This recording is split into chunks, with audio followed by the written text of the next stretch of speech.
Good afternoon, everyone. It's Weatherzilla, and today we're going to be talking about Hurricane Isiah and what's to come in the near future. Before I do get started with the video, please make sure to hit that red subscribe button, like and share the videos, and make sure to hit that notification bell icon down below to make sure you never miss any one of my videos. And guys, please go and subscribe to one of the two best weather content creators, David Schlotthauer and Direct Weather. I will have their links in the description. Please go show them some amazing love as well.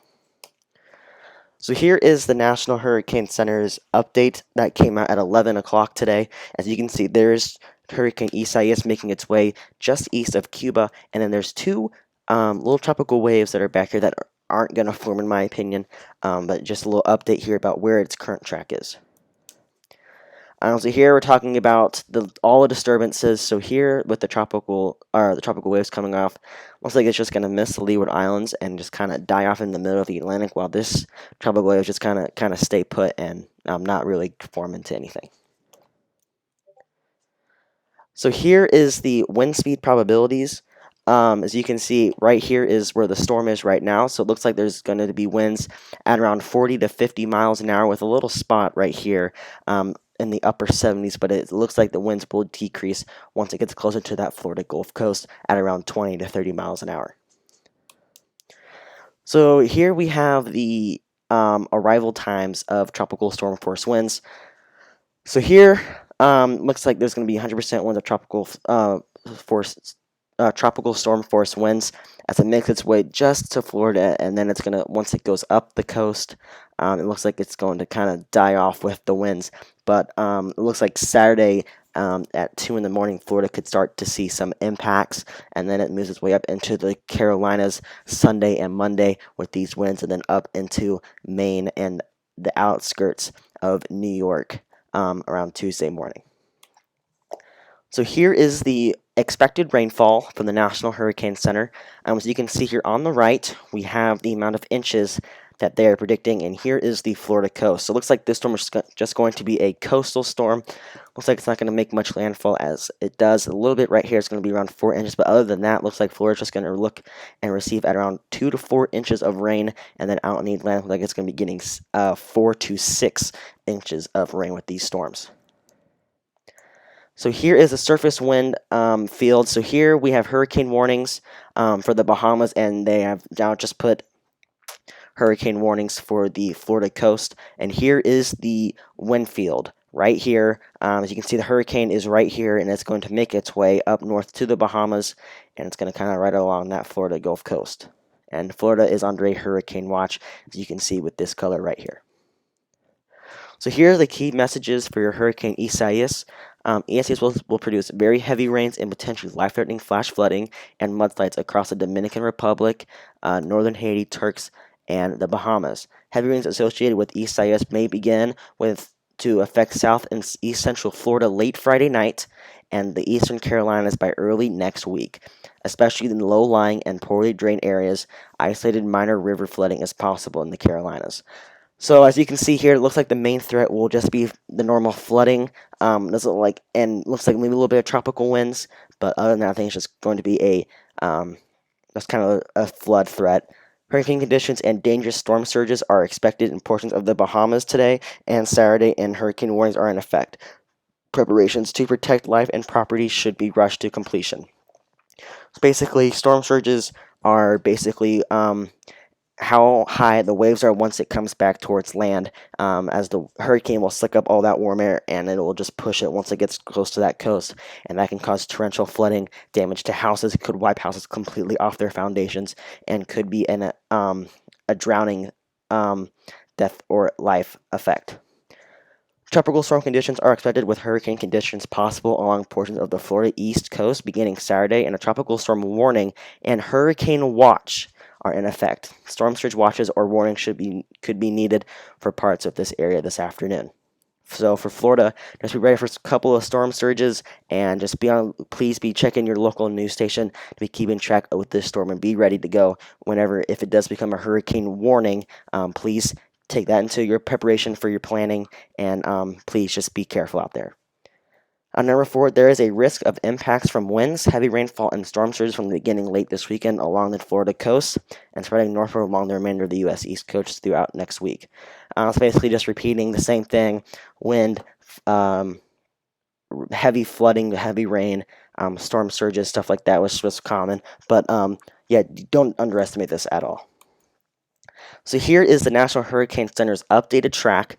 So as you can see, it looks like the main part's just going to miss the eastern Florida coast, but I wouldn't be surprised if you guys do get heavy rains on the east side, and it looks like it's going to make its way into the southern and northern Carolinas. As you can see here, hurricane warnings are in effect, hurricane watches, and tropical storm warnings are in effect for these areas as well. So here's my forecast that I made for myself. Hopefully you guys like the graphics. As you can see here, I have it right where the storm's at right now as a Category 1 at 75-mile-per-hour winds. And then once it goes through the Bahamas, I still have it at a Category 1 with about 80-mile-per-hour winds. And then once it reaches the Florida coast, that's when I have its last stages of being a Category 1 hurricane with 80 to 83-mile-per-hour winds. And then I have it dropping all the way down to a tropical storm once it reaches the Carolinas. And then once it hits the northern part of North Carolina, that's also when I have it as a tropical storm with 73 to 75-mile-per-hour winds. So here's my impact forecast that I also made. So you can see here, reds are possible hurricane conditions, yellows are tropical storm. So the Bahamas, I have in hurricane conditions, very strong winds, flooding, heavy rainfall, stuff like that. And then with the Turks Islands, it has just passed over here, so your main threat is going to be flooding and wind. And then Cuba, I have it under a tropical storm condition just because it is passing over the Bahamas right now, so you may get some wind from this storm and maybe a little bit of rain, but if you're in Cuba, I think you're going to be okay. And then in Florida, it could go either way here. I do have it as a Category 1 next to Florida, but I don't think the main part is going to hit. I think it's going to stay east of it. So I have it under a tropical storm conditions for about 3/4 of Florida, and then once it reaches the Carolinas, I do have it becoming possible, very weak possible hurricane conditions for, again, as I said earlier, heavy rain, flooding, winds, stuff like that. So here is Hurricane Isiah's current information. Winds are at 75-mile-per-hour with 80-mile-per-hour wind gusts. Pressure is down to 991 millibars, and that is falling fast. The location is 22.2 north and 75.2 west on the latitude and longitude scale, and it is moving northwest at 17 miles per hour. So here are the sea surface temperatures. As you can see down here, it's in Celsius, so it's about 32 degrees Celsius right where this storm is right here. So very warm waters right here, which could be concerning for intensification if it does intensify. And here in the Gulf, we need to keep our eyes here because these waters are still very warm after Hurricane Hannah. So we just need to be careful. Watch the Gulf of Mexico and parts kind of right here where it's going over the Bahamas. As you can see, very warm waters. So here is the model. So these are all pretty much in agreement. It's going to miss the east with a couple of models saying it's going to go through the Florida.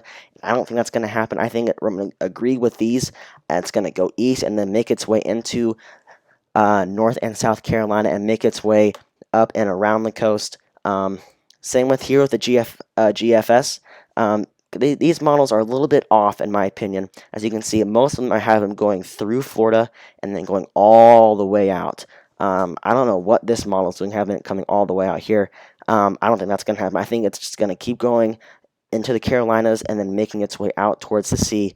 Maybe not that far, but maybe out towards here. As you can see, it's at 1,007 millibars, what they're predicting, and then once it reaches around Pennsylvania, it's going to be at 1,005 millibars, 1,006 as it gets closer to Maine. So here's the intensity guidance. So a lot of these models have it at a Category 1, but then it has it dropping all the way down to a tropical storm.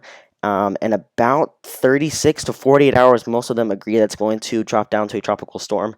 And then one has it going all the way up to a Cat 2, which I don't think is going to happen. And then a lot of them have it going down to just having it either a tropical depression or just having it not be anything. And then here, here you can see the convection.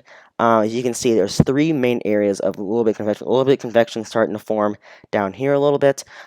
Convection is thunderstorms, so obviously there's going to be some very heavy rains in this area. And as you can see here, Little areas starting to fire up right here and here. And then as we go to the water vapors, you can see those 3 areas that we see right here are very visible on the water vapor side of things. So you can see here it's going to be, you can kind of see it right here. It's starting to kind of curve up a little bit. And then here is the tropical wave they're talking about over here. And then there's the ones right here. So you can see not much. I mean, this one has a little bit of water vapor in it, but I don't think it's really going to form. And this one just looks very, very disorganized. Other than that, I think that's all I have for you guys today. Make sure to go and subscribe to David Schlotthauer and Direct Weather. Thank you guys so much for watching. Make sure to subscribe and hit that like and share button and hit that notification bell icon. I will see you guys in the next video. Peace out.